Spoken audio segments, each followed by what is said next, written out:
Hello, everyone. Hope you're doing well. We are doing another Tech Talk once again. Tech Talk is a podcast that we do for War Thunder, or at least talking about War Thunder and the comments of it. But, recently I've been just playing Mana Lords and just kind of having a good time with it. It's been lovely to play, so very much looking forward to doing it kind of going forward and continuing good old Ander Dawnley, making it a little bit nicer. So this is kind of like a weekly podcast that we do, which goes through a bunch of different topics, mainly from the comments, but also from the week that has been when it comes to War Thunder and other things. It's been a busy week, and I thought this week we would focus on some AI stuff. Obviously, with April Fools coming out next time, or well, next week, I'm sure there'll be a cool event for that too.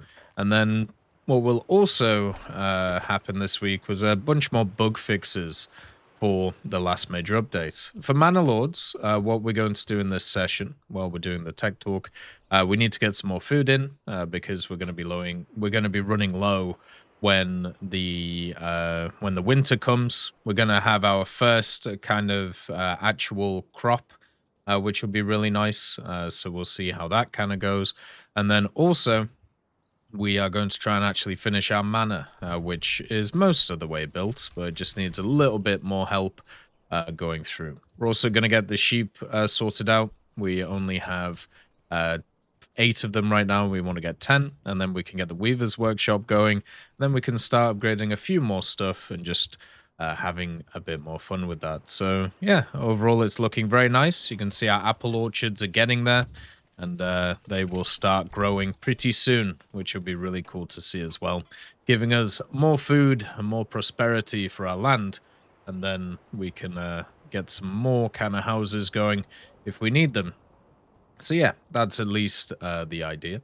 So with the tech talk, what we do is we go through kind of the old comments or the pinned, well, not pinned, but the comments of like the last tech talk, and then kind of move them around. So that's what we're going to be doing in this one and having a bit of fun with it. So if you do want something kind of talked about in the tech talk, the way to do it is through sticking a comment in the on the podcast, or what you can do is you can watch it live, because we do also kind of live stream it and do it like that. So overall it just means it's kind of open to everybody.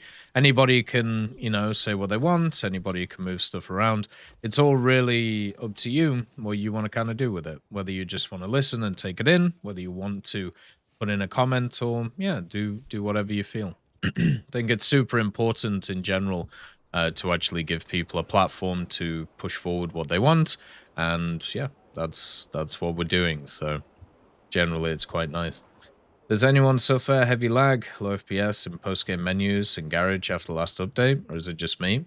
I haven't had that. I had a few issues in the actual game itself, like playing alongside of it, but that kind of got itself fixed, so pretty happy with that. It was a problem, as I said, for a while, but got it working. I think it might be a problem for some other people, though. Seems to be with like these things. It's kind of like all over the place what people have issues with and what people don't have issues with. So hopefully it's not something that will be a massive problem for others. We'll just put a bunch of communal ovens down so we can basically just grow this and then go from there. You can see that our sewing is actually nearly done, which is pretty cool. So these guys have already finished that one. I don't know what they actually do after they finish sewing. They just kind of leave it for now. I can like put them on different projects. Sweet dreams, AK Shafi. Have a nice rest. What do you think about a possible implementation of helicopters in sim air battles to help with the population problem of those 2 sub-communities of War Thunder? Would Gaijin do something like that? You mean in like air sim battles? I don't think so. Like with helicopters, you can already get them in ground sim battles, right? When the BRs are correct. But I feel in general, if they decided to do something where what you end up doing is mixing them with kind of like the airplanes, I think a lot of people would just not really go with it. Whenever changes get made to ESIM, there's always a backlash, no matter what they are. Like, and I feel like combining those two kind of communities probably wouldn't work very well in order to actually, you know, make people enjoy that kind of idea. So I think it's better to kind of have the two separate areas. Like helicopters have like what they have ground realistic, ground sim. They also have Heli PVE. Do they need more? I mean, maybe, but I mean, at least right now it's not really something that's fully out there, right? Like I think personally, what they should kind of focus on with that is actually a few other things. Like making it so Heli PvE is a bit more enticing for people to actually play. And right now, I don't really see that. I just see a lot of people just kind of enjoying it in their own ways and playing what they want. I would just really, really like when it comes to like helicopters for them to kind of find their like full place in the game.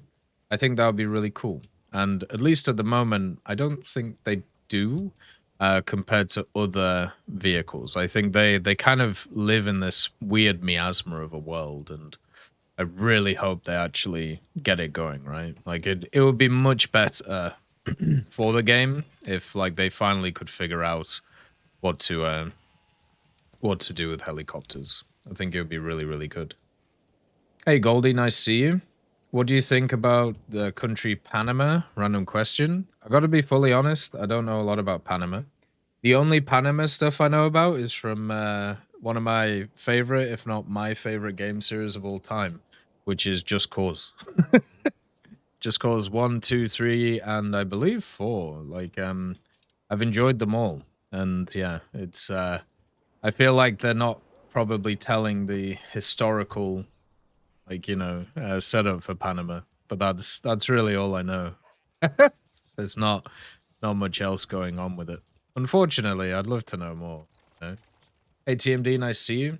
Do we know anything about the 1st of April event yet? No, we don't. And also, I do have to say, usually when it comes to that stuff, like usually when it comes to April 1st stuff, there isn't normally a lot of information about it until it actually comes out. So don't be surprised if it's going to take them a long time to do it, because yeah, it's not normally something that gets broadcast even from a league point of view. Like usually when it comes to leakers and when it comes to stuff like that, you don't actually get a lot of April Fool's content, which seems a bit odd. Maybe on the day, but before it, there's not really anything there. Obviously, we had some of the stuff about like the strategic bombers idea and things like that, but that there's no link between that and, you know, some of the other stuff that's going on. So I would highly doubt that that's something that's happening. Or sorry, it might be happening, but it's not happening for the April Fool's stuff. It might be happening like in the future where they're working on it. I'm sure we'll find out on Monday, right? Because when it comes to the dates, right? So Tuesday is the 1st. So if they announce stuff on Monday, that would be perfect. One of the things that they did one year, which was really cool, is they did one of those ideas where they gave away like a bunch of information through like fun little quizzes that you could find, or like deep diving into information and data. But it doesn't seem like that's happening this time. Instead, it's just whatever, you know, people want to kind of speculate about. Probably they're still like working on all the major update stuff, right? Like trying to make sure that it's all running well and not, you know, kind of falling down and going a bit crazy. Do you know about the SCS modes? Any plans on a tutorial video? The SCS modes, what do you mean by SCS modes? Do you mean like for War Thunder? The only SCS I know is like the actual, like, you know, the armed forces part. So I'm not sure what that's about. So if it is something in War Thunder, no idea. I would need I would need probably a little bit more info. Who knows? What's kind of nice about these guys is they can kind of just wait at home, so how that's gonna go. Controls for War Thunder? Oh, okay. I do have some controls videos for War Thunder, but yeah, I don't know about that. I don't know what the abbreviation is. Could do a history vid on the AF10? Yeah, could do. I always thought about doing history vids. We've done a few in the past. I do like and do enjoy doing them. We did one for the MiG-25, actually, which was really fun. Like, I had a good time with that one. I would really, really like to do some on some other things too. Maybe in the future we will. You know, maybe that'll be something that we can put in. There's so many different ideas of like stuff to do and so many different ideas of things to kind of go through. I think it would be really nice to do it actually. Like for example, we actually invested in a GoPro.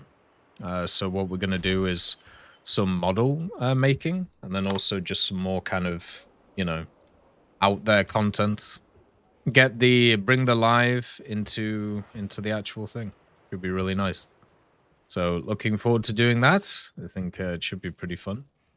I'm gonna have to get some stones for these. We're basically making a bunch of communal ovens. So when we harvest this, the rye, what we can do is pretty much just turn it straight into the bread, so people can eat it. Then we can upgrade a bunch of these houses over here. Stability augmentation system. I don't know what that is, unfortunately. Unless it's like the one where it like turns off your controls, so then you like woo, like you go flippy dippy. But yeah, I'm not sure. Unfortunately, don't know. Right, let's get to the first comment from the Tech Talk. So we have Kofro. Sorry for the long comment. I had a lot to say on this topic. I've put it on the forums before, but those discussions usually turn off topic and get closed by Esmond. It's unfortunate, right? Like that's one of the issues with with the forums. They usually go off topic pretty quickly. That is that kind of sucks. It would be nice if people would keep stuff, you know, on topic, but that never happens. As far as the idea of PvE EC mode is concerned, it'll work really well for 10.0 and below. The point of it being PvE is that meta vehicles matter a lot less. Every vehicle would be more viable, being you're not fighting against meta vehicles. At BRs below 10.0, you wouldn't have vehicles that can do everything better than the rest, like the F4s, A10s, and SU-25s, to name a few that come to mind. But you'll be able to concentrate on a specific role that your loadout is geared towards. Think of the F100, for example. If you want to fly out and try bullpups on it, you'll never get the chance in an Air RB, and if anything, will become a detriment to your team. But in a PvE setting, you'll get a chance to try out some of these weapons you might not have otherwise got to use. A game mode like this would be great for aircraft that can go ground attack, but would have to sacrifice their air-to-air capacity to do so. You could also play in ground, right? Like if you wanted to do that. The other thing as well, you know, you have custom battles, and then also you have the test drive mission editor. If that's something you want to try out. Now, if you want like research attached to it, then yeah, that's obviously a different conversation, which is fair. You know, it could be something different in that regard, but at least, you know, that to me, when I see something like that, that to me is what kind of comes to mind. So there are things out there for it, and that's fair. Like they could definitely do something else with it. The reason it wouldn't work for the top echelon of the game is also becoming an issue in SimEC. You have an A10C come in and wipe out an entire ground battle in one pass, and still have the munitions left over to camp the enemy airfield. For the record, I don't think a PvE mode would work well for the high tiers of the game, at least not in its current iteration. Another strong point. Oh no, we'll keep for this. Yeah, you're right. A lot of these vehicles have a ton of ordnance. And I know we do focus on like the high tiers a lot, but even like mid tiers have a metric ton of ordnance. One of the things I would say about like this idea that you can just like play different stuff, like you can play not just the meta stuff. I agree with you. It does give you more of an opportunity, but at the same time, right? And this is something we see across the board, and it's one thing that I feel like is sometimes forgotten about in terms of these types of conversations. You do have to remember that when it comes to how people play, they want to play the most efficiently, they want to grind the most, right? So even in situations where you have a lot of, let's say, a lot of like stuff to do in these missions, people will still figure out the most efficient way to do it and just kind of do that anyway. Now, if you have a situation where, you know, you can do that, but also you can keep it open to everybody to play it, fantastic. That would work great. I would love for that to happen. And if that's what's being pushed towards, I am 100% on board. So if that's the case, let's do that, and then that's good to go. But as I said, a little bit tougher to do for people because they don't always necessarily just follow along and do that. Instead, what they actually like doing is something slightly different. They actually like um, they actually like just playing what is the most efficient, and it kind of ruins the game for everybody else. Think about like helicopter PVE, right? One of the biggest problems with helicopter PVE is the fact, hey, look, it's growing. Look at that. One of the issues with helicopter PVE is the simple fact that, oh, this guy can stop working here now. Oh no, we still need horses, don't we? What ends up happening with it in a sad way. Oh, we got some lambs. I don't know where they are, but they're not here. Are they here? Nope. The issue with Heli PVE is people just play what the meta vehicles are at those BRs, right?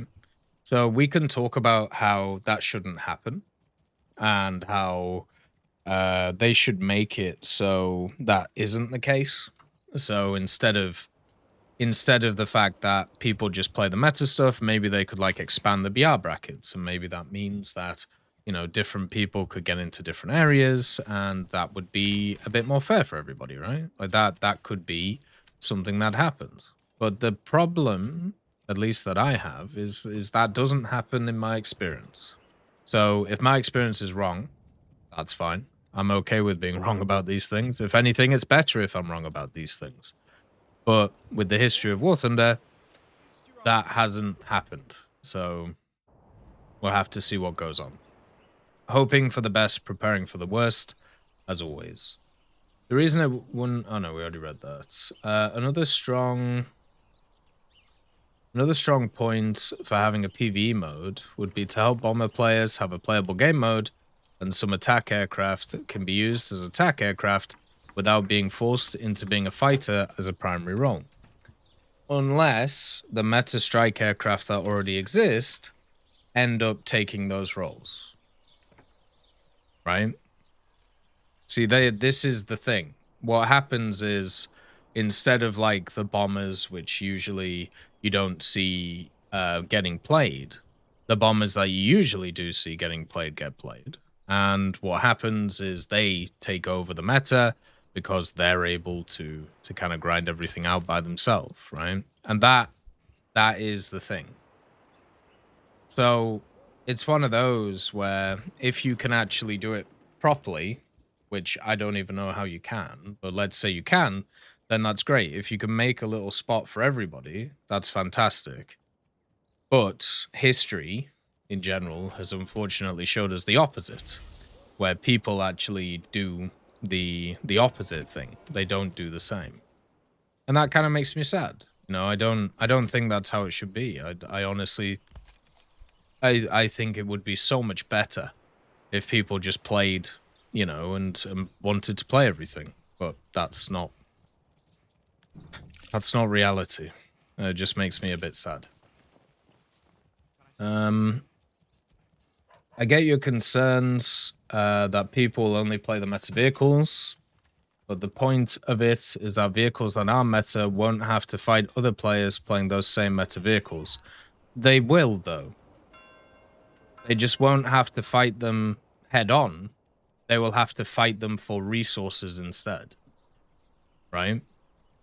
So they won't have to actually, like, engage each other, but they will have to constantly fight to be able to get to the AI, you know, ground or air stuff before everybody else. And they'll still lose out. So that is the problem right there. That is the key kind of like issue with the whole thing. You know what? I'm gonna demolish this house. What did that say? All right, there we go. I want to get rid of this tree. Is there a way I can get rid of it? Because it's bugging my head in.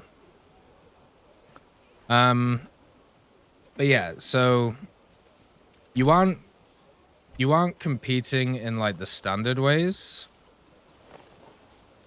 You are competing in the way that is for resources, not for like the standard stuff, right? So it is different, but it is the same. You've just changed what is being competed for. So yeah. Wonder if I could actually just make like a bunch of like mini houses here. Could I like do this? Look at that. We could have like a street next to the pub. But they're not like doing anything. Oh no, the goats. They're gonna be free. They're gonna wander all over the place. We're gonna have to make a goat farm somewhere. Make you a goat farm, I suppose. There are too many aircraft in the game that are simply unplayable, in RRB especially due to the fact that they can't compete. People who are going to be playing those meta vehicles anyway, I'd rather play game mode where I don't have to fight against them in a non-meta vehicle every game, especially while stock. I understand that, I get it. And I agree, like, in general with the statement. There is so much now in War Thunder, which is just, you know, very hard to play compared to other stuff. Like not just in obviously ground, but in many other things too. Like it is, you're completely right that it's a huge problem that we have all of these like weird and wonky and wild vehicles, and it's cool that they're there, but when, you know, 50, 60, 70, maybe even 80% of them never get seen, is that really something to kind of be proud of? Because they might as well not exist. And that does make me sad. Like it really does. It basically means that, you know, you never see that area of the game. And that's no good. That's not really what you want, right? Like that sucks. So finding a solution to it would be great. I just worry about the fact that even with this solution, it's a lot of resources, it's a lot of time to put into it. And then once all that time is kind of put in and once it's all sorted out, what ends up happening at the end of the day is the same thing, where people will just play the standard stuff. It reminds me of like Armored Warfare, right? Where Armored Warfare, they added the PvE stuff, and, you know, without really discussing what happened in terms of like the player base and where it went and what happens to the PvP side of things, the area to actually discuss in general of it is actually the whole problem with everybody still just kind of played the meta stuff no matter what. And that just kind of makes me sad. So I'm hoping that that isn't the case. I'm hoping that maybe this idea will make it so people will actually give it a go and they'll try different stuff. But it just kind of reminds me of a lot of the conversations I have like pretty much every day. What is the best way to grind stuff? what is the easiest way to grind stuff. What vehicle should I buy, which is the easiest to go around, right? So that is the bit that I always kind of goes in my head. So we'll have to see. We'll have to see if they decide to put in like a bunch of resources to it. Then we have the Sawtooth dude. If I lost my War Thunder account, there's no way I'd come back. Really? We talked about this last time. Yeah, there was a lot of people who were like, yeah, I don't know, like it, because it's a lot of grinding, right? It would depend on how I lost it. Does that make sense? So if I lost it in a way where,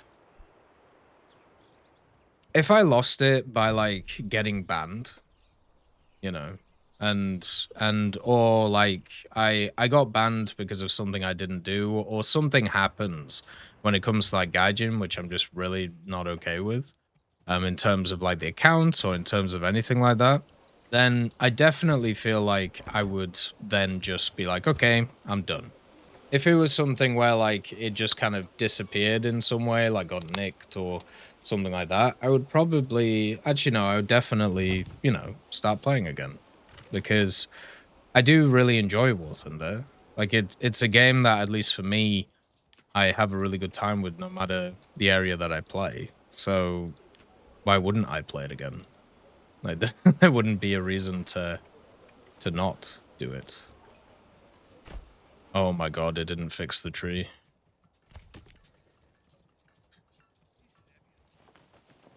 All right, well, this tree is just going to be part of the landscape. It's just how it is. I wonder if you can see it on the ground, actually. You can? Look at it. It's just right here. This is the middle tree. You would play again, losing all those vehicles you've collected on your original account? As I said, it depends how the account disappears, right? It would suck. Like, it wouldn't be very fun. I would not be happy with the fact that it happened. But at the same time, I don't really play War Thunder to, like, you know, get like a massive number of vehicles. I enjoy in War Thunder just kind of like spading stuff and playing different things. But looking at that big number, that doesn't really mean a lot to me. Does that make sense? So I don't think I would really care too much about it. Look at that. This guy made a bunch of wool. Pretty cool. So yeah, I honestly don't think it would be too much of a problem. I think the main problem would be how I lost the account. I would hate losing it too. It would be really annoying, and it would be one of those things that I'd be really pissed off at. But at the same time, it's not really something like I'm talking about a scenario where I have absolutely no control over. Like I can't do anything to either make it like happen or not happen. So it just poofs into midair. But yeah, if it was something where I like somehow got done for if somehow I got done for what's the word? Somehow like breaking the game or like I don't know, like losing it in that way, I would be pretty annoyed, and I probably wouldn't come back, because I don't think I follow like all the rules that exist to the best of my ability. It's not something that you can do always, but it's the best that you can do. I can't actually put this livestock in anywhere, so this is just going to be bugged now. I built this so they could live in here, but I'm guessing they don't live in here, so. Yokes. That is kind of annoying. Maybe I could make this in something else. Could make some crossbows here. So yeah, we're forever just going to have these two goats who are just chilling here. Agnes and then Alhiate. So if you made 2 nations to both play at the same time with one of reserves given to you and make you see 2 nations at once, not stick to one thing only, that would be kind of wild. I don't know how that would work. Be interesting though. All right. Let's see what we can do. Yeah, we got the free range goats going. What? Huh? Wait, what happened? Why did one of my families get randomly assigned something?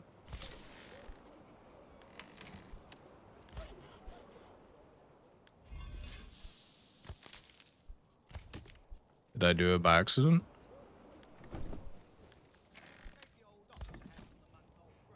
I got a nipple. I must have like clicked on something and added somebody randomly to something.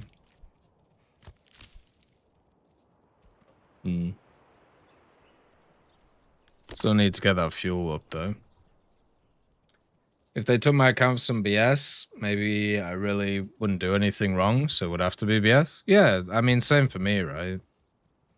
Like I think it's important to try and follow all this stuff as best as you can. I don't like breaking rules in general. I'm not a fan of breaking rules.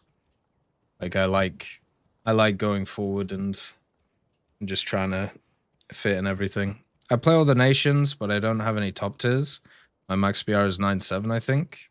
I only play for fun, and fun is low mid tier, so anything above 8.3 for you is a pain. I get that. I understand that. I know there's a few other people who struggle with that. For me, it's not too bad, you know? Yeah, I'm just gonna speed this up. Now that I've kind of screwed these guys here. But they're gonna build everything, see if it can move the goats. In the goats. Ooh, look at this. Doesn't that look cool? Look at the growth. We've got our rye going. So then the next one, we have Cat Top.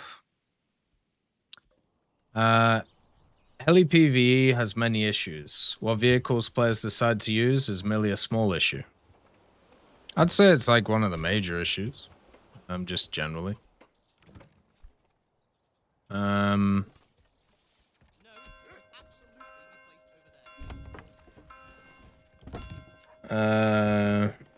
The Heli PVE experience can be summarized as: you're in a vehicle that travels 120 knots over a 15 by 15 kilometer or 20 by 20 kilometer map to get to the only objective that spawned, competing against vehicles that travel 160 knots.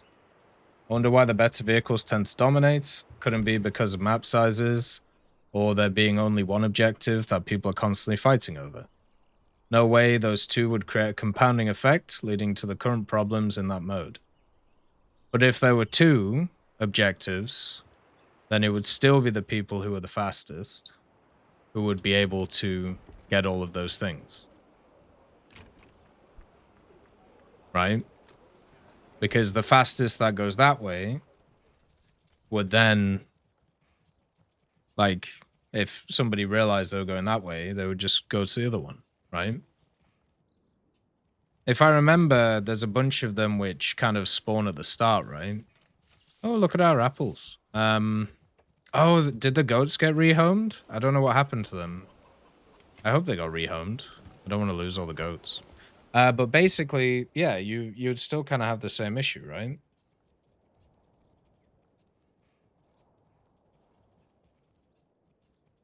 Because you'd still just have the better vehicles just getting there quicker.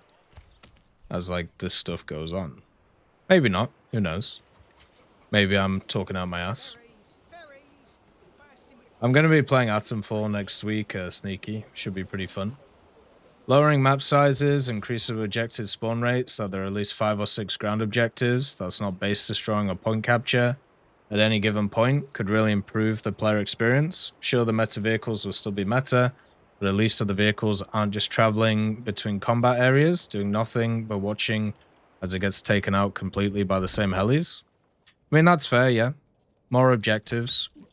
As long as people are okay with each of the objectives only having a fifth of the score available to them. Because every time you add an extra objective, you have to, you know, reduce the amount of stuff that those objectives get. If I give you one objective to complete, then I split that up into 5, then you're going to get 20% of the rewards for each objective.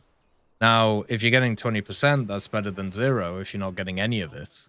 But obviously, now you annoy the people who are getting the 100%. So you need to work out who you're going to piss off in that scenario, right? And that sucks. And then, obviously, people turn around and go, well, you could just keep them all at 100%. You could do. You could add them all and stick them at 100%. But if you actually did that, then you'd just completely break the system, and then you get a bunch of bots in there, and everything would just go crazy. Lowering map sizes would mean that the meta vehicles, as you said, would get there the quickest, and yeah, it would give people more of an opportunity to be able to get, you know, access to different stuff and move around the place. So at least there's that. For me, I don't know. Like I always look at this from a pretty simple standpoint. Like whatever you do in the game, unless you kind of like split the BRs a little bit more compared to what's already there, you're always going to struggle in terms of like how it's set up. So it's annoying. That's all I'll say. It is indeed annoying. Crossbows need iron parts, so let's just make bows. We're going to be a peaceful place, but by peaceful, I mean we're going to make a bunch of weapons and sell them to other people, so they can fight between themselves. Pretty cool. Heli PVE is a scam, honestly. I used to dominate the lobbies with the K51 and other players usually just left. Especially when I was playing with a full squad. We basically owned that match. Yeah, I mean, that's the problem right there, as you talked about. Because why would anybody stay? What would be the point? You're just being a passenger, right? If anything, making that stuff solo would actually work better. But then, yeah, you need to run a server for each person. The funniest thing I remember with the helicopter stuff was when boosters or wages worked in them. So what people would do is because they were like automatic wins basically, people would load up wages, even like Golden Eagle wages or Silver Lion wages, which are the win ones, and then they would go into the battle and then just leave. And then just go in and leave and go in and leave. And that actually gave you like the win. So then you could just like farm or sell and also GE technically if you had the wages, which is quite funny. Like it's amazing the workarounds that people will do that, you know, people just don't think about.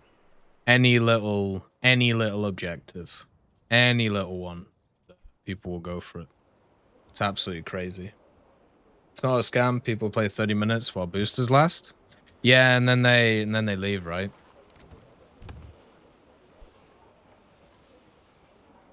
Need to get some more goats. We could actually move this. Yeah. Thinking we could move the logging camp. Just a little bit. Just down the way. There we go. Now everybody has 2 hours to finish a single match. That's the other thing as well, right? Like, yeah. 2 hours is a long time for a lot of people, especially if they have a family and especially if they have like work stuff. For me, like, I'm lucky to have the amount of time that I do, but that's also because, once again, luckily, there's a lot of stuff with my work that makes it a lot easier to deal with stuff, so... For others, it's not always the case. And 2 hours is quite a long time. The whole drop-in, drop-out stuff is obviously one of the ways to do it, but it's not always easy for people to do. So I just need to make sure that this area is limited in work. Because we have the good old wolves over there. We don't want to eat the wolves area. There we go. And we'll have the forest that builds stuff. So we have Space Captain Face. People play while boosters last, but it can happen. They don't even get a kill in these 30 minutes, so they earn absolutely no RP. Yeah, because once again, if you're not in a meta vehicle, you can't do anything. So maybe more things is the way to go. What the hell am I doing? There we go. Hey Parker, nice to see you. How you doing? Hopefully everything is okay. Feliz Navidad? Wait, that's not right. Feliz Navidad. That's the that's the Christmas song. Right. So what we're doing here is we made like a bunch of like little houses because they look cute. And then this one we're actually going to make little goat areas like this. Oh no, this is the bowyer, sorry. The bowyer. So we have like our apples here, and then we're gonna have some goats, and then we have vegetables here, and we have our market. So yeah, it's all gonna be good. Whole game is an April Fool's joke after this update. Oh, unfortunate. Grinded for the F16AJ in hope of future F2. Now it's unplayable, as every game is full up tiers to aim 120s. F18A is fun, but still getting hosed by radar missiles. My crew absolutely is required to be ace, so don't black out. Guess I'll stick to ground targets again. Yeah, I mean, missiles are really powerful, right? They're super crazy at the moment. And they're going to get even crazier as time goes on. I know there's a lot of people who kind of get annoyed at the missile meta, and I get it. I do. Because for me, I find it kind of annoying to deal with a lot, but I'm also old and fragile, so it's slightly different. I just get kind of confused. What's going on? The big problem I have with the missile stuff is just having to focus on like so many different things. Like just having to focus on so many like things going on in the game. Like in a standard match of War Thunder, you have so much stuff just like flying around the place. Like I don't get how people do it. I really don't. I don't get how they just like sit down and like, yep, this is this and this is that. It's like, what?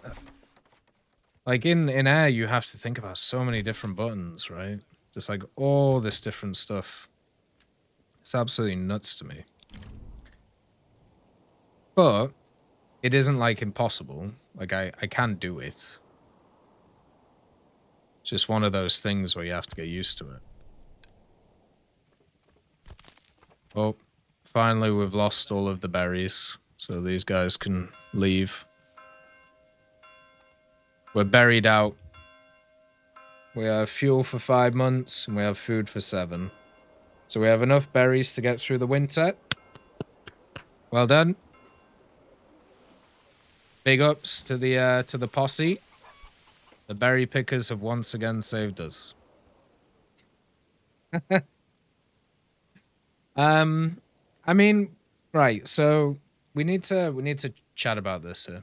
In terms of the leaks and in terms of how all that stuff works. So leaks are leaks. They're not stuff which is they're not stuff which is set in stone. That has to be said, okay? They're not stuff which is completely there all the time in terms of like how everything is. So when you see a leak of something, that doesn't necessarily mean that straight away, you know, there's going to be that's like set in stone and that's how all this stuff works, right? I know there's been a lot of leaks over time that have come to fruition, right? Which is really cool and really interesting. But just make sure they're still not set in stone, right? So just make sure you don't get too hyped. Because the moment you get too hyped about things that don't exist is the moment your brain starts turning to mush. And you start getting angry about things that don't even exist. And things that are not, you know, are not anywhere near where they should be. So just be careful of that, because it will happen, because it happens to everybody. Okay, and that is an odd thing that I've seen quite a lot. So just be a bit careful in terms of it, right? I don't know what mules do. I should probably check that. What does a mule do?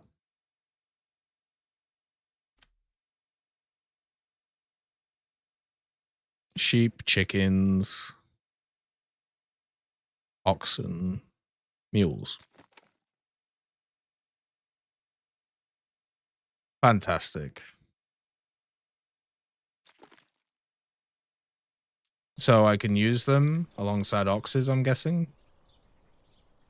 I think that's what that says. No idea.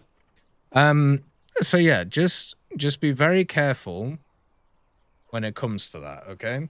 Because otherwise, your brain's gonna go nuts. Yeah? Gotta be super careful. Also, we somehow have 7 lambs. Beatrix. What a lovely name. Katharina. Anna. And we also have Barbara. Barbara from Kelly's Heroes. Her name's Barbara. Not Barbara. But yeah. So with the F2, you know it's going to come. Like, you know it's going to happen. But just understand. Unless you see it with your own eyes, it doesn't exist. And as Diaboli said, some live server stuff gets scrapped. Yeah, a ton of dev server stuff, every update just disappears. There's always stuff in the files that never makes it into the game. Like last time, it was like all of those like updated buildings and stuff like that, and also the radar systems. On the dev server, there's a ton of stuff that changes all the time, which is why it can just be a bit crazy. Which can be like, you know, a bit crazy with it. And then even when it comes to live server, things can be removed or changed afterwards. Like even like the M60 for Italy, right? Used to have a stabilizer, no longer has a stabilizer. Even though, you know, because they got the model of the M60 wrong. And that's a premium. One of the only times they've actually changed a premium in a negative way. For like when it comes to like how it was built. And it was because of that. Because they got it wrong. Nuts. Just happens, you know? Your AI takeover War Thunder video. Someone on Reddit mentioned why repair bugs still happened and not fixed. On Reddit? Oh. Did somebody like put the video on Reddit?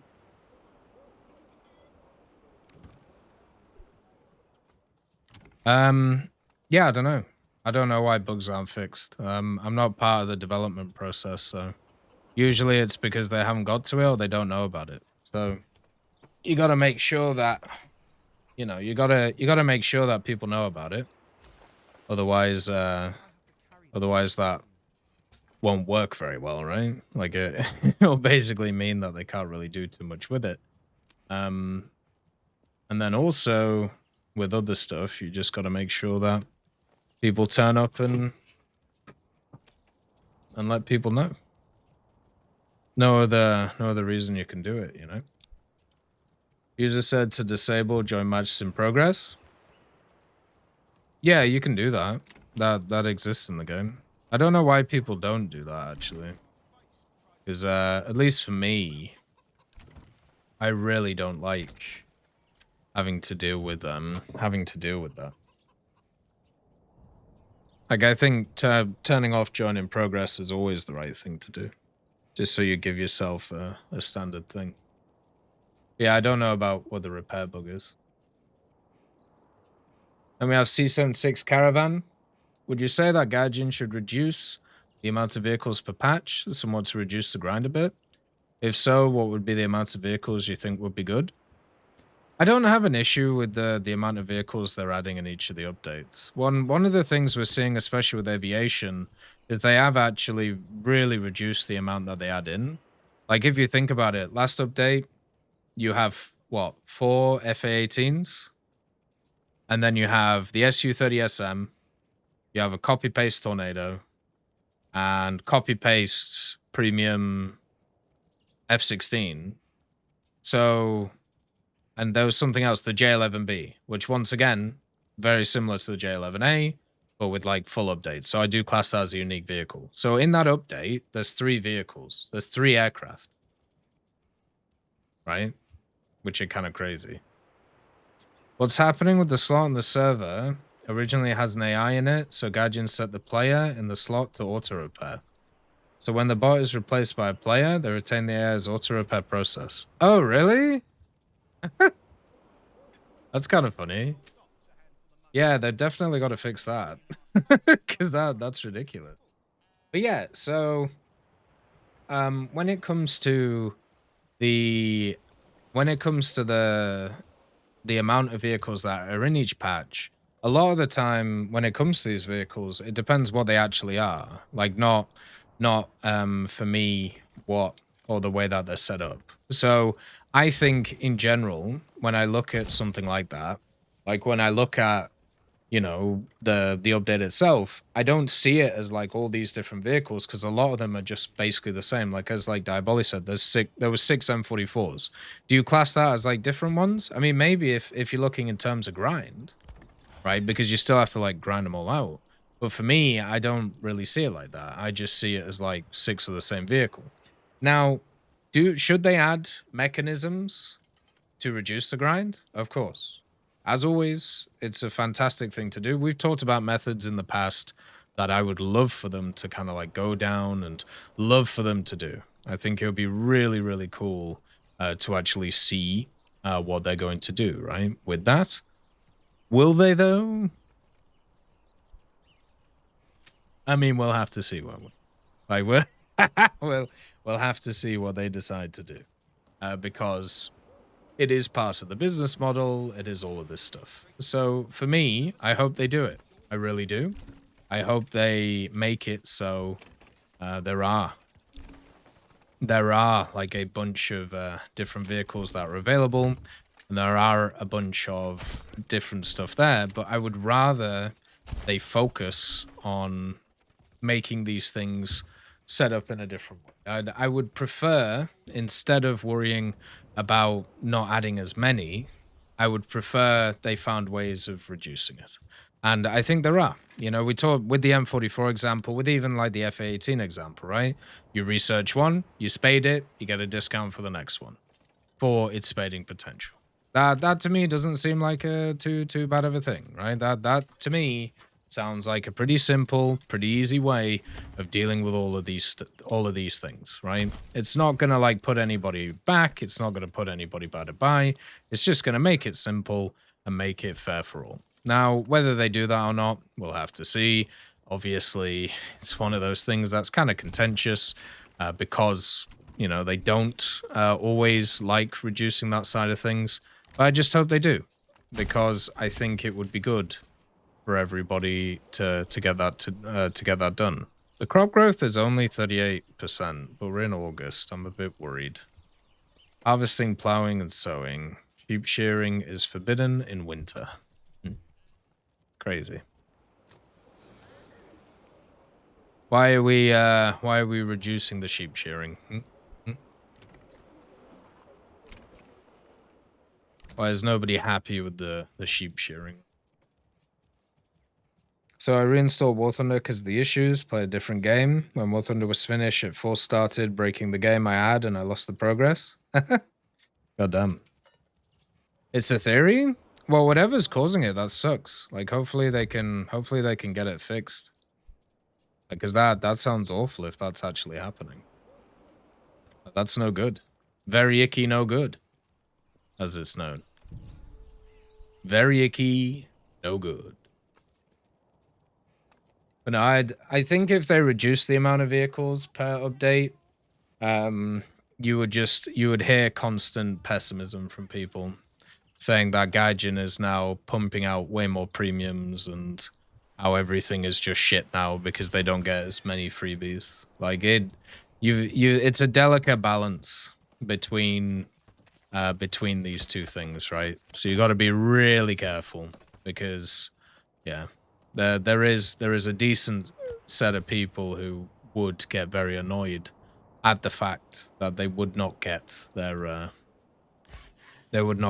stuff. So gotta be very careful about that.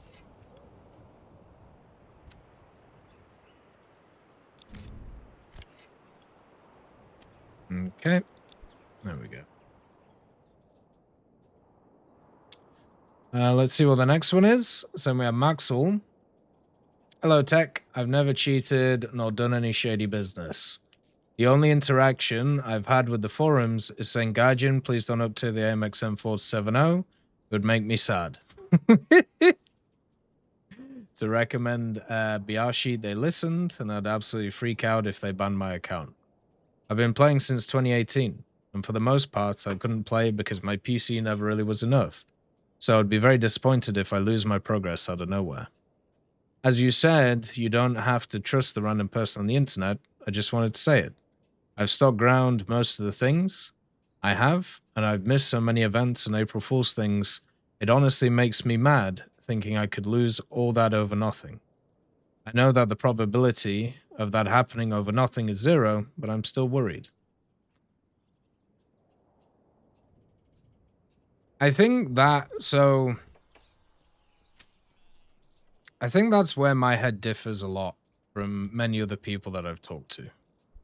My general thought about, what can I do if things just blow up in my face and I can't do anything about it? What if something out of my control, that thing that I just can't do anything with, right? Stuff just breaks and it just explodes. So the way that my head works when I think of something like that is pretty simple. It's like, well, what am I going to do? Like, am I going to try and rebuild? Am I going to try and move it around? Am I going to try and see what I can do in different areas? Yeah, maybe. Maybe that's something I could do. That's something I usually do in times of strife. I usually try and get things together and try and get things going, but it's not always something, that that I'm able to do. But you've at least got to try it, right? You got to try and get it sorted. So for me, what are these? Oh, the stables are still under construction. So for me, in terms of how all this stuff is kind of set up, I don't know how I would react in terms of it, because I see too many people worried about stuff they can't do anything about. Today, we had a huge thing talking about, basically what's going on in the world. Oh, America being America, Canada being Canada, Europe being Europe, and all these things just flying about, and everybody has to be worried about everything that's going on. Otherwise, you're seen as just not a nice person, or you've always got to have opinions about everything, no matter what goes on. Hey, we fixed the tree. Hell yeah. So with that said, there's too much. It breaks your head. Because if you're constantly worried about everything, even if it's just about a game or what can happen to an account, how the hell do you just do anything? How does it not just crush you in terms of fear, or in terms of being worried about different stuff that's happening? How does that not happen? That's the thing I don't understand. That's the bit I don't get.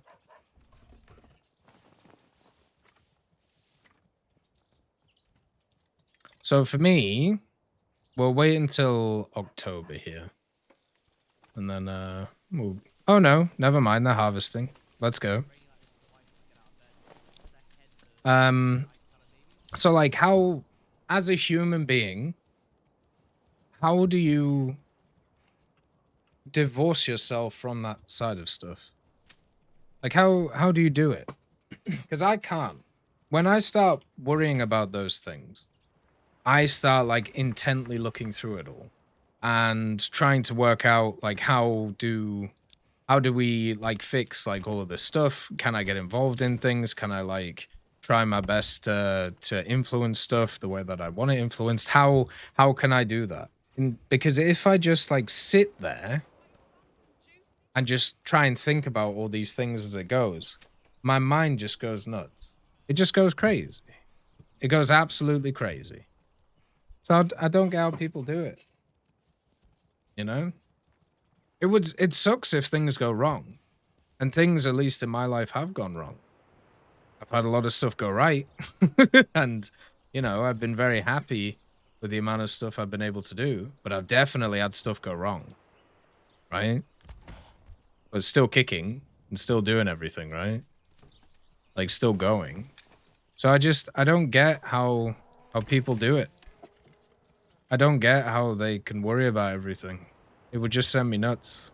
It really would. And it's not like, you know, me being like harsh or mean or whatever. It's just like a simple fact that I would go crazy. I would go absolutely bongo. So I don't know. Not focusing on the future, just forget about them. I mean, yeah, you can do that. Don't know how useful that is for somebody. What's this dude doing? But yeah, you can definitely do that.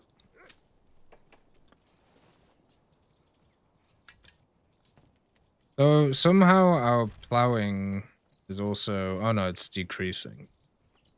So we're harvesting, which is good. We've got 53 in. We're going to have a good yield here.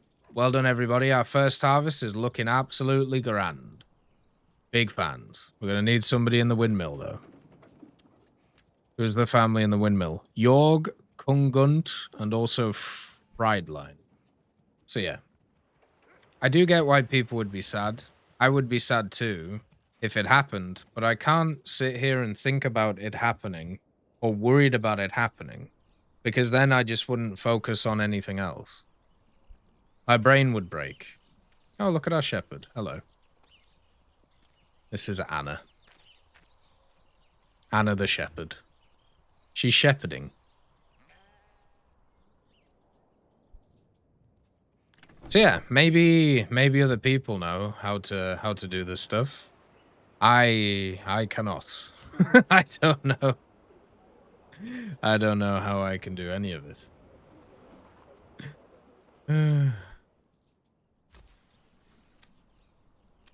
Maybe I'm just crazy. Maybe I'm a fool. Alright, everybody's gonna get some feet. Because I want everybody to have shoes. Because in order to upgrade things, we need a fuel, which we have, I think. Yeah, we have fuel, at least for some. These houses don't have any for some reason. I don't really get why. And then we need clothing. And clothing is like leather, linen, shoes, all that stuff. Why do you guys like not go to this marketplace? Come on. So yeah, that's at least my thoughts on that. As you said, you don't have to... Oh no, I already read. Sorry. And we have Hamid. Crazy?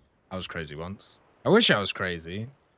Like sometimes when I wander about and I see like all the nutso dudes that are just like hanging around the city, I really just think, God, man, that even though obviously there's a lot of issues with that, you know, there's a lot of issues in terms of doing all those things. God, it looks fun.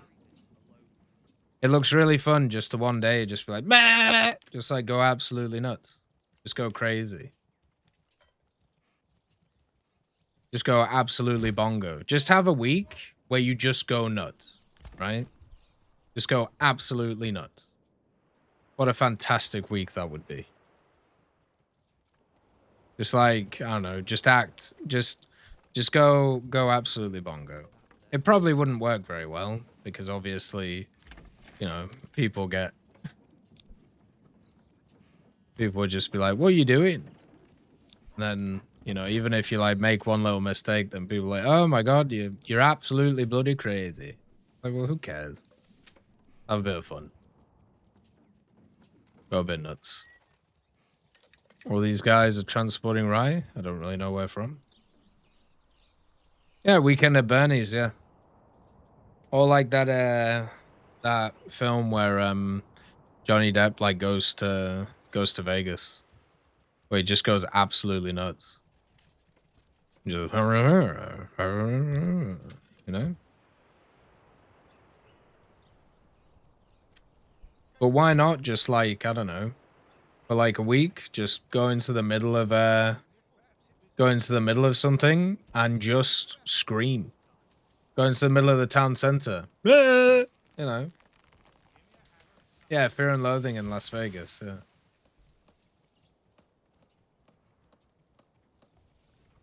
Like surely at least, you know, there must be people who do that. Like people who are sane, right? But they just go around and every once in a while, maybe they just go on holiday somewhere and then they just turn up and then just for a day they're just like meh! Just going crazy. Maybe I should do that. God, we're on something. Oh my god. Just go absolutely nuts. No, that would not be good because we have to be respectful members of society. So no craziness for you, Bubbo. Which is very boring. Maybe in the future. So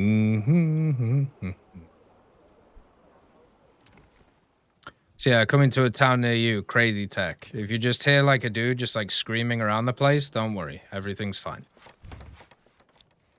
Just hear like a meh! Everything's okay.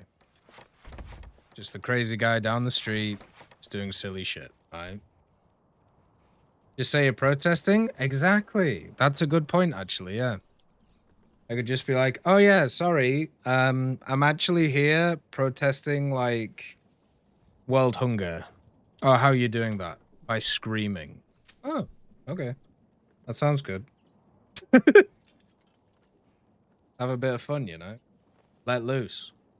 That's why like people go to the gym and like, you know, do like sports and stuff. Get out some energy. Why not just do it in the middle of the street? So we have Charlie Harris. Good old Charlie. Nice to see. Hopefully you're doing good, Charlie. Do you think the Battle Pass is a bit well uninspired? Because I definitely think it's lacking the passion and possibly the motivation behind the Battle Pass. I can remember the Battle Pass being full of pretty cool and unique vehicles. One unique vehicle I actually ended up with was the German aircraft with the really long wings. And, oh, that one is actually kind of full. The BV-155, I think. And I actually remember saying to myself, I would love to see more aircraft like this. This sort of Luft 46 type of aircraft, since that's what I'm personally into. I've even suggested the XP-57, the Moonbat, the Henschel HS-123, the P-87 ground attacker, which, okay, fair enough. The HS P-87 was never built, but the HS-123 was built. And then, let's see. Although some people may dispute that, but either way, I still think these aircraft will be pretty fun additions into the game. They may not work as Battle Pass vehicles, but yet again, they might. Or they'll work as just your standard premium vehicle. So they're always there, and if you like the look of them or fancy interesting experience, you could just try and pick them up. Sorry if it's a bit long. It's okay. The passage is completely fine. Yeah, be a Haitian king. Just like, just go crazy. So, right, let's have a think, shall we? So in terms of a few things. So in terms of, oh, look at that. The apples have actually started coming in. Nice. In terms of a few things, for example, in terms of, battle passes, it's kind of how you see it, right? So for me, battle passes have to, in a sense, be something that isn't too unique. Because the moment that you make them really unique, it means that less people are going to get it in the future. So I actually don't mind Battle Pass vehicles being, you know, kind of copy paste or kind of the same as what you already have in the game. Kind of like additional like premium vehicles which are there. The problem I have when it comes to the inspiration of the Battle Pass is none of the rest of it has really been innovated on in a long time. So one of the big focuses is the vehicles. And I get it, right? Because there's a lot of people care a lot about the vehicles. That's fine. That's not my bag. I don't care too much about the vehicles. I care about the simple fact that what you have with this kind of thing is you have a set of Battle Pass seasons that have all felt identical, apart from the vehicles, which have been like a bit copy paste and a bit different. Yeah. So I think the innovation actually has to come in different parts of the Battle Pass.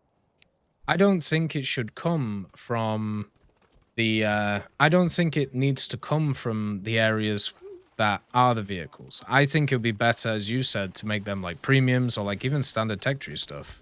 I would be completely fine with that if that was the case. The problem that I have is actually the opposite. The fact that a lot of this stuff is actually kind of stuck in it, like all of the other parts of the Battle Pass have not been innovated on. So I like the idea of having a ton of let's say like decorations or decals or different themes that are interesting. Not just a random like person who is there. Not just like a random legionnaire or random French thing or random German thing. I actually like the idea of having a theme to it, kind of like when you had like the strongmen theme, right? I thought that was really cool. And I'm hoping that in the future we can get like more stuff like that. I really like that type of theme. But those seem to have just gone by with the wind. They just don't exist in the way that they used to exist. And that just kind of makes me sad. It really does. So I'm hoping that in the future that isn't the case. I'm hoping that they kind of fix that, and I'm hoping that that can kind of, in a way, maybe fix itself, actually. But right now, it's not really the case. So yeah, that is something. I'm hoping that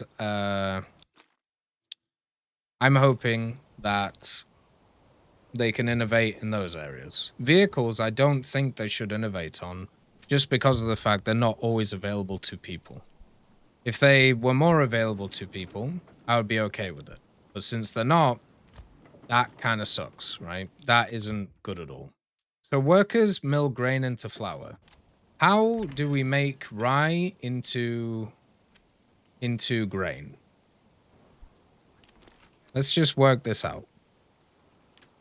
Because I do not understand. Have I missed something?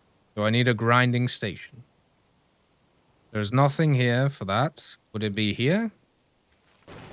This makes flour to bread, grain to flour, wool to sheep. This is crops. But how do we grind? How do we get the rye into flour? Surely that should just be done by the windmill. How do I make grain?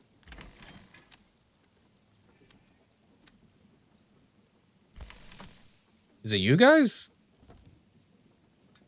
Nope. Oh my god.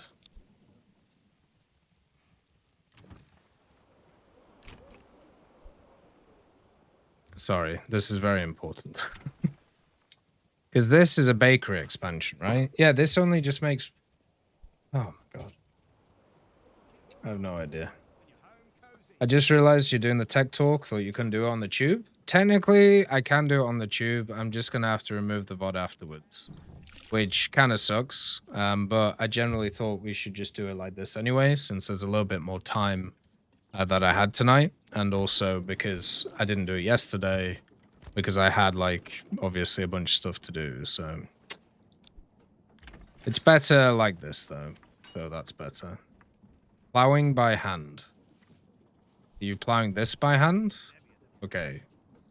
We're doing, like, winter wheat, are we? How does that work? I'm very confused.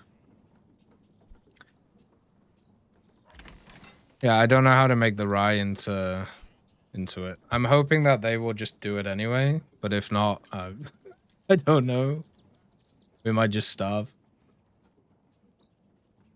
So yeah, I would want more themes in the battle pass. I would want stuff which is more innovative, more interesting, in terms of, like, you know, like as we talked about, like even like SL kind of talismans. I think that would be kind of fun, or things like that. But unfortunately, we we haven't had any of that. And with the 20th season coming up right now, I really hope they start thinking about how to kind of improve that instead of keeping it all the same.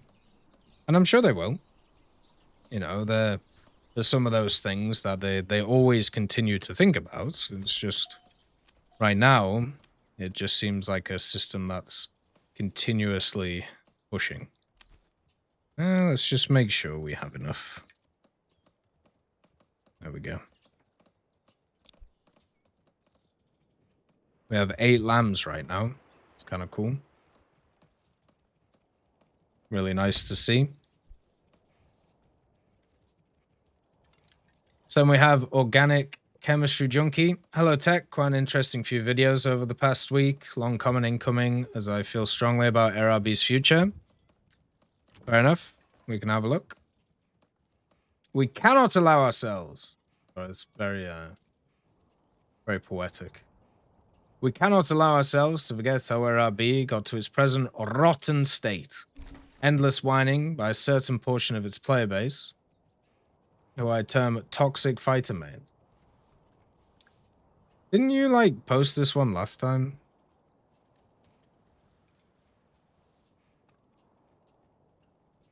Am I, like, have I... No, this was, like, 6 days ago. I swear I read this last time. Who scream at the top of their lungs anytime bomber attacker is actually relevant to winning AirRB matches on a regular basis. Their usual shtick goes something like, how dare that skillless spacebar warrior or bot farmer interrupt my dogfight that requires actual skill? Why should I have to abort my fun to go save or kill those pieces of trash? I don't... What's going on? I feel like... Yeah, I've definitely read this, but with less animosity. Like, I don't know where the animosity has come from.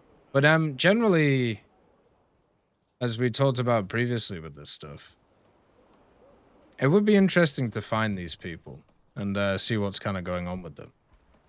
Because I do agree that there is obviously, you know, issues in terms of this stuff, but you have to be pretty careful in terms of, like, you know, going forward with that. Required for crafting wheat, okay? But what about rye? What about rye? Storage type pantry. Yeah, but I have a ton of rye. Unlocks rye crop for fields similar to wheat. Rye can be processed into flour, but it's more resilient. Okay. Hello? Hello? Wake up. Wake up. Make the grain. Make the grain. I have a ton of rye. Use it.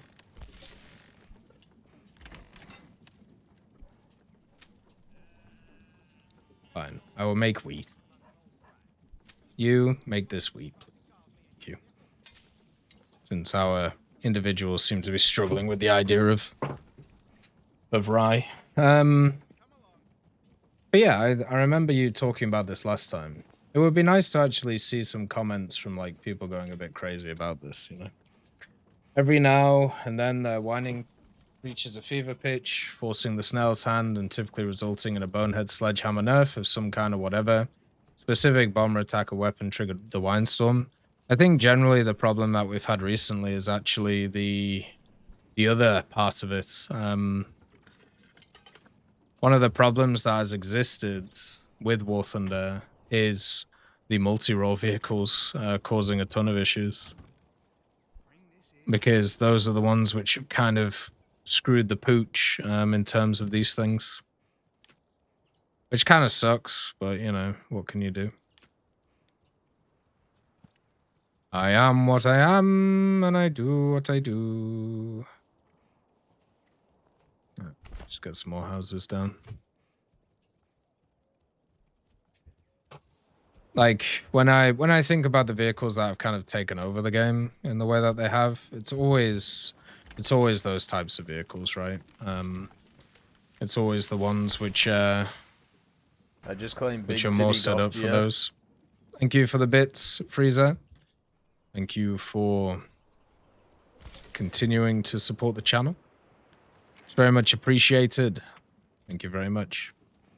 I'm actually going to add more people to the storehouses. I think there might be a... Maybe that's why the stuff isn't moving. We'll find out soon. These guys are just kind of chilling. This has happened many times already, and the threat of more Winefest actively impedes desire on the devs' part to give RRB more flavorful gameplay.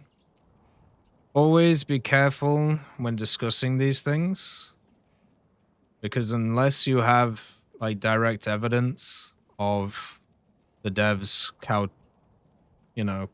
kowtowing to these things, you got to be super careful. Don't put words or thoughts or feelings into people's mouths. It doesn't work. As they understandably don't want any more parts and FPE style PR disasters, this is why RRB has stagnated gameplay-wise for so many years. Anytime potentially innovative features get added, the toxic fighter mains scream them down into either being removed or being neutered so much they become irrelevant.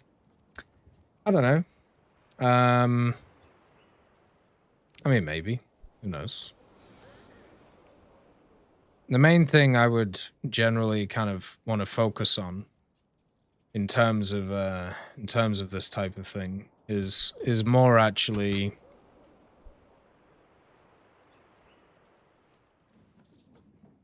the fact that it's like a minority majority thing, right? And this is something that happens a ton when it comes to War Thunder, but then also other things. How do we know what they're doing right now is not at the behest of what the majority wants?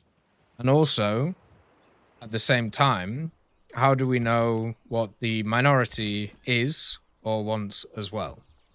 Because pretty much what they do in terms of like all of their stuff is they base it all on stats, right? Now, stats are good for showing history and showing current trends. The real money when it comes to these things is obviously made in creating what can only be classed as stuff for the future. So things which in general can future-proof you for other stuff. And that's the tough bit, right? Like that's the bit that's that can be really hard to do. So when I think about all of this stuff, I think about how do we know what is correct to do? Because there's a lot of people who want these things to work in a specific way, but then there's a ton of people who want them to work in opposite ways. So who is correct? Who, out of all of this stuff, is right? And who is wrong? And that's why I always sit in this like weird space of not really understanding who should get what and why. Because I don't know who should get what. I don't live in a world where everybody should, you know, prosper and everybody should get everything that they desire. Because I understand that world's impossible. So my mind always goes to the point of, okay, how do we figure out what people want? Do we go with the majority? We have to. So therefore, we have to figure out how can we do it in the easiest way possible without annoying everybody else. And if the majority is getting what they want, if you change what is being got and it angers or changes that majority, so therefore it's smaller, is that beneficial to Gaijin? No. So they don't even have to hear what people say. They don't have to listen to what they say. All they have to do is look at whether people are playing it, enjoying it, and are coming back from a statistics base. Opinions can fly all over the place with words, right? Like, a classic example is the guy who says he hates the game while playing it every day or playing it for 10 years. And be like, yep, this is shit. Okay. Like, for me, when I look at stuff like that, I just see craziness. Right? I see absolute insanity of the brain. But a lot of other people see like, oh, well, just a normal dude doing normal things. Who knows? So that to me is kind of the key to all of those things. That to me is the bit that I'm not sure how it's all going to work. And that is something I don't know. Like what's going to go on with it. So I would always ask that question. What or how do you know who you speak for? And what or how do you know what other people think?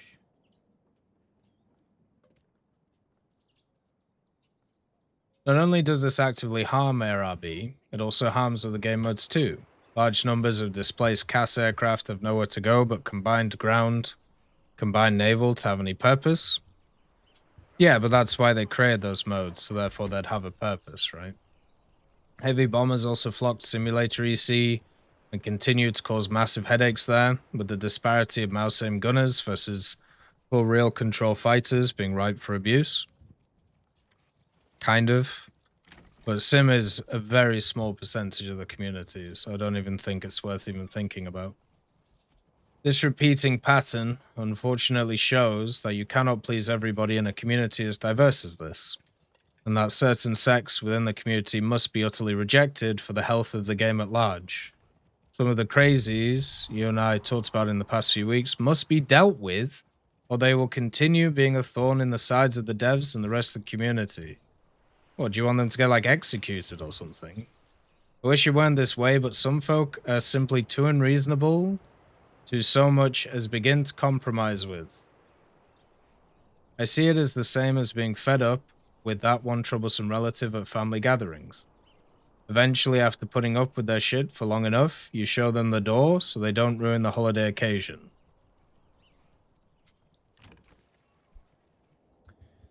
You can't just, like, boot people out of a community.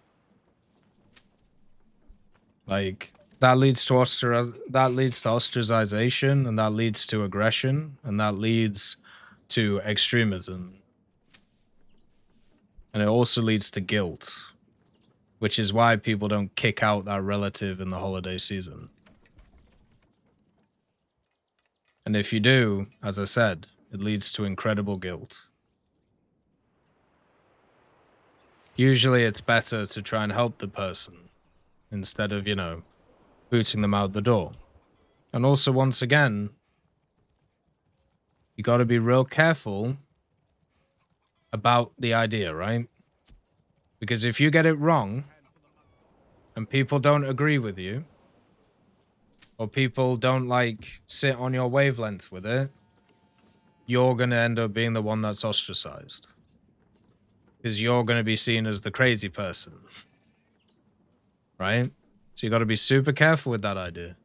Really, really careful.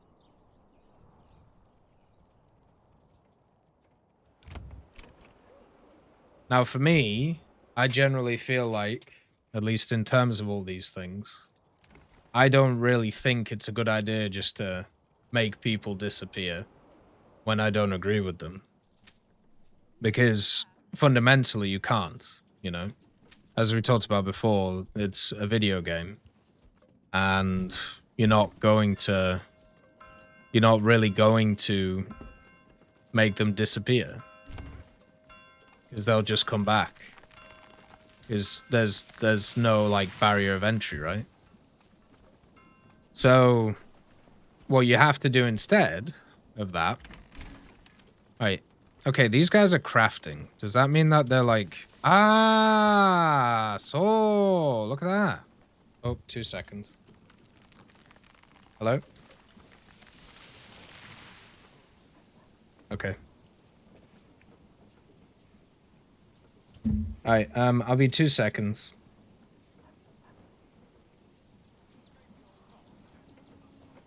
Yeah, just 2 seconds, and then we'll be right back.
Okay, sorry, I'm back.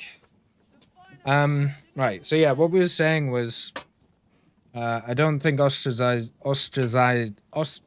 whatever that word is, I don't think that's the right way to do these things. Ostracization doesn't work. And if you are going to do it, you have to be incredibly sure that you are the majority and you have everybody on your side in order to do this. And as somebody who sits kind of in the middle of all of this stuff, all I can say is, I would highly doubt it that you do. Ostracization. I would be amazed if you do. Just because of how all of this stuff works. So, be very careful when trying to get rid of people. Because you will run into a brick wall that you didn't know existed. In my opinion, after approaching 10 years playing this game, I firmly believe RRB needs complete scrapping and rebuilding to truly harness the untapped potential of its insane vehicular diversity, and also to deal with the overly extreme sect once and for all.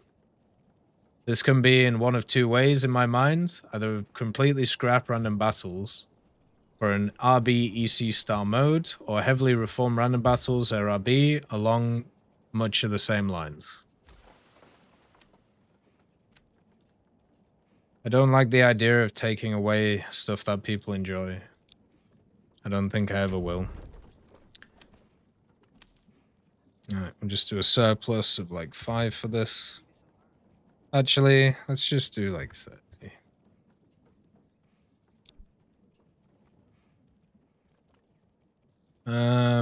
For former EC style reform, it would entail a complete copy-paste of SimEC with RB controls and camera settings.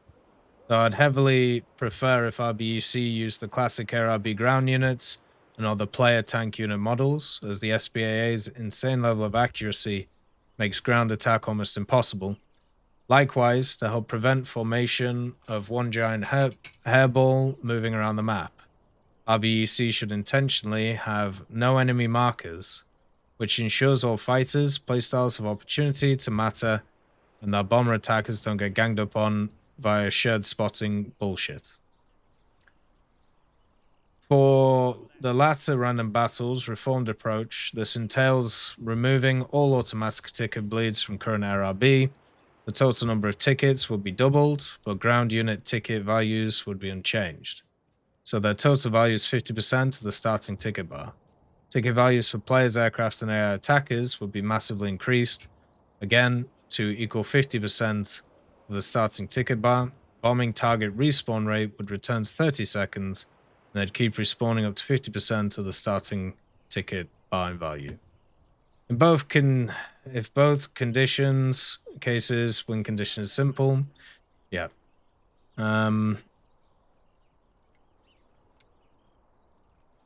Right, as I said, be careful you're not fighting ghosts for a start, who you believe have the same detest for them as you seem to have for them. But be very careful of that, because if you're wrong, as I said, that can be pretty devastating for your general cause and people's beliefs, right? Number two, in terms of these things, be very, very careful of trying to ostracize people when they have a different opinion to yourselves, because all you have to do is run into a person in true power who disagrees with you, and then you are the one who has disappeared, right? Then, on top of this, the other thing you have to be very careful of, and I mean very, very careful of, is losing the player base that you have initially in the first place and not being able to replace that. Because it's very easy to say, you know, that's what's going to happen and that's what we're going to do, and that's, you know, something that's going to be pushed upon, and we're going to do all of this stuff. Like, it all sounds great and all sounds fantastic until it all explodes. And when it explodes, who's going to be left to, you know, play it? What happens, right? What happens if you run into a bunch of people and they do actually really enjoy what happens now? Do you just label them as others and then just get rid of them? Like, how does it work? How does that go? I don't know. Hey, Papa Stalin, nice to see you. But the main thing that I would actually focus on is the fact that Gaijin usually have a lot of openings in terms of... Gaijin usually have a ton of openings in terms of... What do you call them? In terms of, like, positions in the company. So if you feel very passionately about this, the best way to enact change is to become the person who can change these things. Right? This is a very slow SimCity, isn't it? I could massively quicken it up. But for me, I'm just kind of doing this casually, right? But yeah, so you can definitely do that. And you can be incredibly, like, good on that. But just be very careful who you label as twats. Because it will bite you in the ass. Because it always does. Okay? That's all I'll say. You need evidence. You need compiling thoughts. You need to chill on the rhetoric. Because labeling people as swines or useless or waste of time doesn't really work if you're trying to get people to your side. If you want to do it through force, that's also not going to work, so... Gotta be super careful.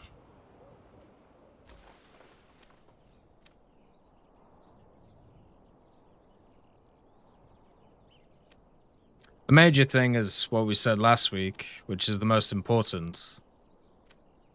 It's a goddamn video game.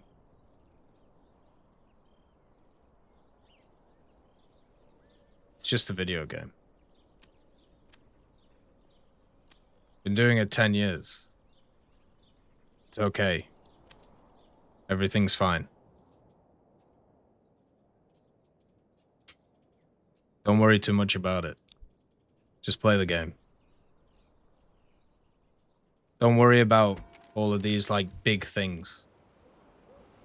Unless you want to be in a position where you enact change. Which, as I said, is commendable if you want to. And is good. And is positive. But you don't enact positive change through hatred. If anything, you do the opposite. And you just create fires and brimstone. Which doesn't really work very well.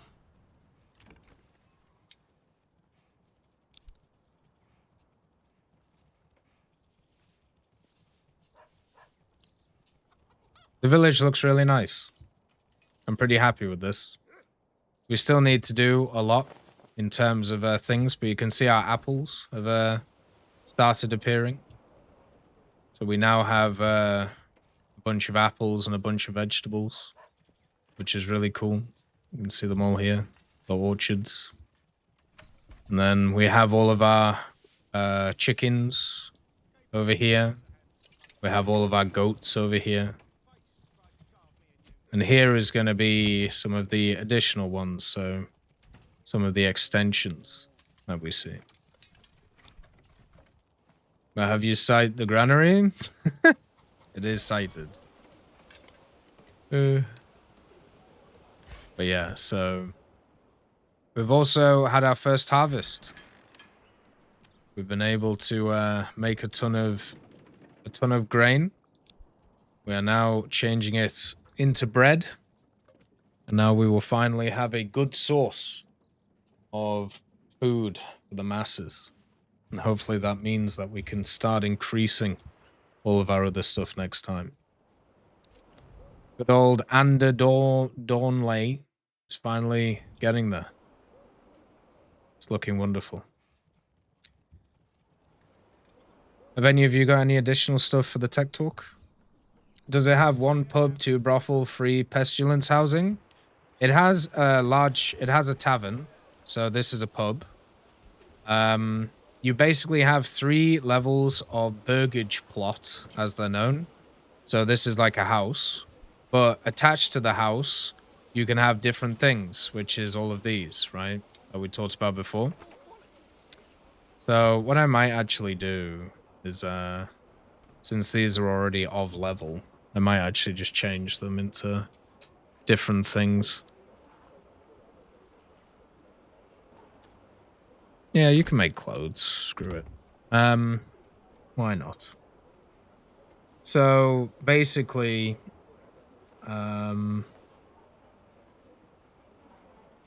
we don't need a butcher. We have a butcher.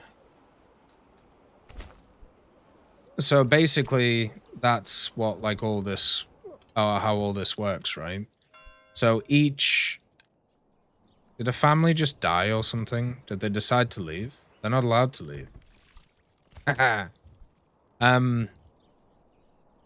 yeah, basically each house has attachments to it that make the civilization much more useful than they were before.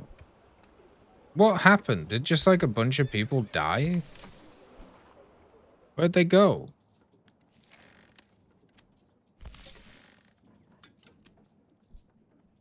Did 2 families just like leave? Well, you're not happy? What are you not happy about? Life is great here. What's wrong with you? Hey, Stawinski, nice to see you. Yeah, this is Manlords. That's what we're playing today. I want to make some shields. But yeah, let's see. Let's get these built in time for winter so we can build some stuff. There's one. They straight up left just before winter, man. Disgraceful behavior. These guys need linen, yarn, and dyes. Shit. I don't have a dye workshop. Dyer's shop.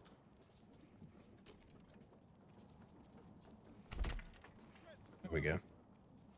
Hey Jeff, nice to see you. Would you ever play a Civilization game? Yeah, of course. Sanson's how people are once again comparing the service states of different vehicles. Are we once again doing that? The game is so biased. The Su-30SM was officially put in service in 2013, while the FE-18C was commissioned in 1987. How can this be balanced? Yeah, once again, you know what's annoying, Pab Stalin? The fact is, that post got hidden by the community. Rude, man. Why don't people want to see these things? Why can't I see the crazies? Why are we removing the craziness? Isn't that sad? Isn't that unfortunate? We're not allowed to see what's in front of our eyes. Super sad. Maybe in the future they'll change it. Okay, so the crops can technically grow over the winter. So winter wheat, I'm guessing. Seems kind of fun. 52 bread already. Jesus.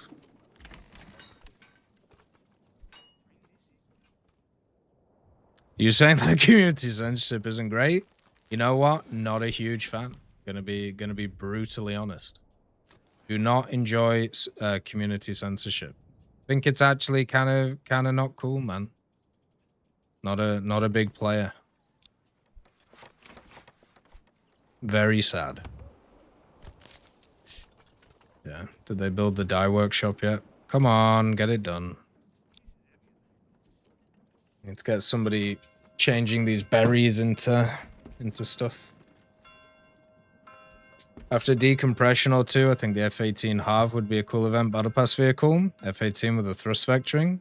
You remember the F-104? The German one with that stuff? That looked really funny. I have so much bread. All the bread. Very lovely. All these guys, once they move in, straight to level 2. Lovely stuff.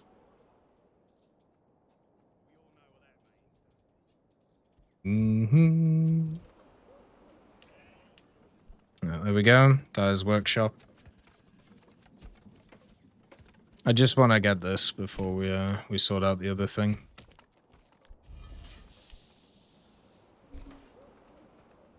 There we go. Okay, 1 dyer.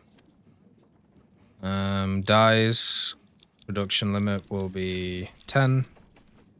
Reserve will be 10. There we go. Dissing the community after all that we've been through, clear Gaijin shield? True. You are completely right. You forgot that in real life, Russian tech is inferior to American and European one. We were building planes compatible to the Su-30 in the 90s. Well, I mean, at the end of the day, that's true. But it's the simple fact, like, year of when something was introduced is completely worthless in terms of War Thunder. It doesn't make any sense to even, like, go through, you know? It's one of those where it's like, yeah, it just doesn't matter. Okay. We've finally got our trade going, so we're making a ton of money. We have our crop growth going, which is wonderful. It's all looking very good. Yeah, it's still a game you have to try and balance, right? Okay, so this is going to be the end of the tech talk. If you have any comments or if you have any thoughts, make sure to stick them in the comment section. And I will also be ending the stream here because I have some stuff to do today. We will be back tomorrow with doing the Israeli decal. So look after yourselves. Peace be with you. See you next time. Bye-bye.